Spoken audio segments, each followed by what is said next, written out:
Assalamualaikum warahmatullahi wabarakatuh. Saya penghormati Rahayu, salam sejahtera bagi kita semua. Di kesempatan kali ini saya akan membahas tentang roh. Kalau bahasa Arabnya roh ya, atau ariyah. Roh ini adalah nafas, karena sifatnya ini roh ini adalah angin. Jadi roh ini non materi karena sifatnya tidak terkontaminasi, sifatnya tidak nampak, gaib, tapi mengandung sebuah energi. Dan roh ini adalah sang pengendali pemikiran, jiwa, nafsu, raga. Ketika kita berbicara tentang roh, menurut pandangan Islam, manusia diciptakan sebagai makhluk terakhir ya, setelah penciptaan iblis, malaikat, jin, binatang, tumbuhan. Itu manusia diciptakan paling terakhir, karena manusia dipersiapkan untuk menjadi khalifah di bumi. Nah, kenapa manusia diciptakan sebagai khalifah di bumi? Terus apa potensinya roh yang dimiliki manusia? Nah, tentunya kita belajar di sini. Kenapa kok manusia yang dijadikan khalifah di bumi, bukan yang lain? Nah, kenapa manusia itu dikatakan makhluk yang paling sempurna? Karena materinya secara dua unsur, jasmani dan rohani. Nah, makanya disebut manusia itu makhluk yang paling sempurna di antara para makhluk-makhluk lainnya, sehingga menjadi khalifah di muka bumi. Seperti itu. Dan apa potensi roh yang dimiliki manusia? Maka jelas roh yang dulu dijanji dan dipersaksikan atas roh-roh manusia ini tadi, bahwa roh itu disuruh mengingat kepada Tuhannya, menyaksikan kepada Tuhannya, dan juga menerima tugasnya sebagai menjadi khalifahnya. Makanya di sini roh itu kalau bahasa Arabnya ariyah, atau kalau saya terjemahkan itu adalah angin. Nah, roh itu ya ini keluar masuk udara yang ada di dalam diri kita, itu ya sebutannya roh. Sementara roh ini menjadi pengendali karena sifatnya non materi, karena yang namanya angin itu kan gaibiyah, tapi mengandung energi, pusat kehidupan, pengendali jiwa, pikiran, dan raga. Saya ambil nih contoh yang gampang. Ketika kita sedang sakit, itu kira-kira yang merasakan bagian organ yang mana yang Anda rasakan?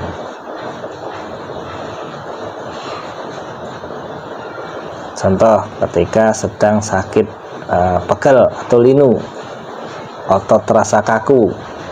Nah, itu sebetulnya rasanya ada di jiwa, tapi karena rasa jiwa ini mampu memancarkan daya energinya, tugasnya sang jiwa, akhirnya raganya pun ikut merasakan, pikirannya ikut pula merasakan. Dan disitulah kita terjebak dengan sandiwara roh, karena roh itu hakikatnya murni, roh itu suci, bening, karena sifatnya angin.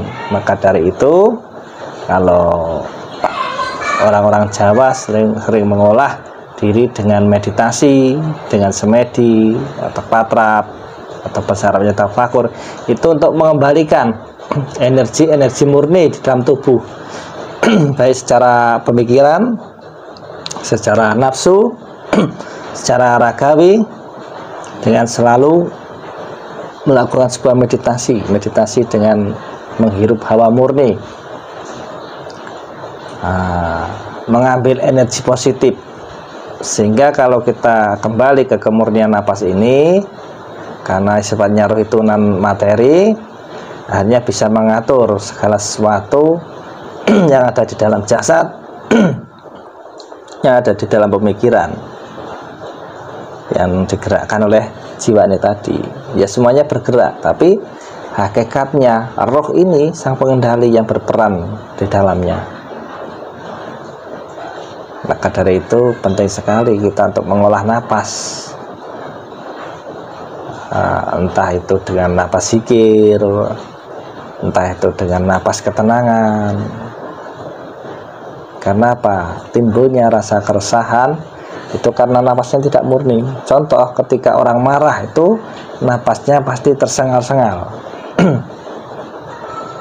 Akhirnya berdampak negatif, pemikiran negatif, jiwanya pun negatif, nafsunya negatif, raganya berbuat negatif.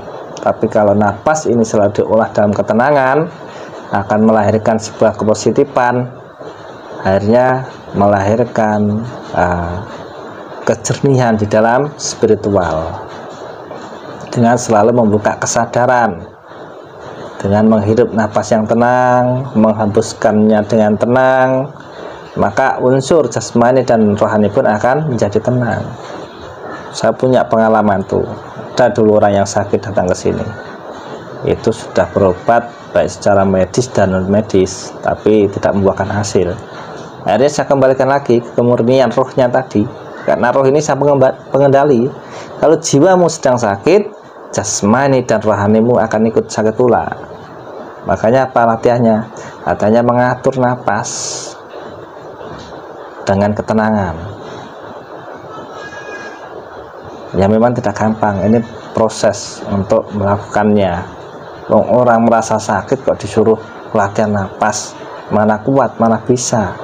Mengambil napas saja sudah tersengal-sengal, rasanya sudah tidak tahan. Nah, itu bagi orang yang putus asa, yang tidak mau berusaha. Tapi faktanya kalau mau berusaha dengan aliran napas tenang ini tadi, yang melahirkan sebuah energi ruh ini tadi, nyatanya mampu untuk mengatasi segala sesuatu problem, masalah baik di jasmani dan rohani.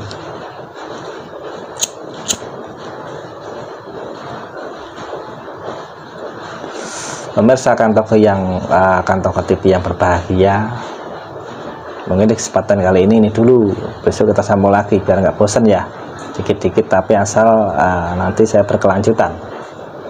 Dan mohon maaf, saya tidak niat menggurui panjenengan semua, saya hanya berbagi sesuai pengalaman yang saya pelajari. Mudah-mudahan bermanfaat. Kalau memang Anda kurang suka atau kurang tertarik, ya skip aja, nggak usah dilihat tayangan ini. Ini hanya saya khususkan bagi diri saya pribadi dan bagi para pemirsa Kantor TV, para subscriber yang selalu mengikuti tayangan saya. Monggo kalau itu berguna, jalankan. Ingat, roh itu adalah non materi.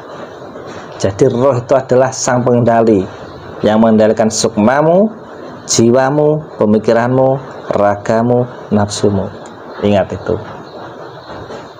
Insya Allah kalau kita selalu membuka kesadaran roh ini dan mengolah napas kita untuk selalu dan ketenangan, menarik napas dengan tenang, mengeluarkan dengan tenang, menghilangkan segala suatu permasalahan. Insya Allah seperti itu. Kita sama-sama belajar. Saya pun ya belum bisa 100%. Saya juga kadang masih suka napasnya tuh, napas emosi, napas kebencian, napas macam-macam. Makanya di sini kita berlatih bersama-sama. Tidak menutup kemungkinan bahwa sealim-alimnya orang pasti ada kekurangannya, seperti itu. Karena kesempurnaan milik Allah. Jadi manusia itu makhluk yang lemah, makhluk yang tidak punya daya kemampuan apa-apa kecuali daya Tuhan. Makanya kita menyambungkan dengan kesadaran-kesadaran ini untuk mengolah jiwa kita untuk selalu tentram, napas kita agar tidak menjadi napas yang marah, napas yang benci, napas yang suka mengajak berbuat negatif. Makanya dengan diolah dengan ketentraman ini tadi, seperti itu. Kita lanjut lain kali. Terima kasih, mohon maaf kalau ada salahnya. Assalamualaikum warahmatullahi wabarakatuh. Salam hormati, rahayu, salam sejahtera.